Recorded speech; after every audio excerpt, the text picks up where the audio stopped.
Pero yung crown natin, 300 watts. Bali sa RMS siya, halos nasa 100 to 150 watts.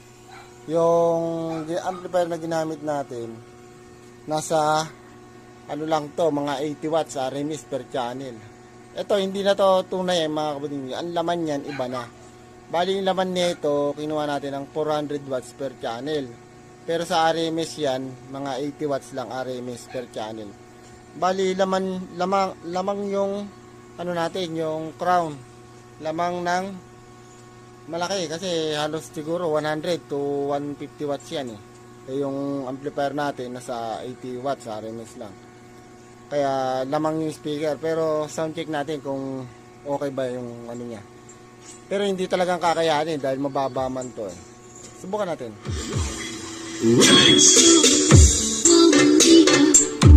Here we go again.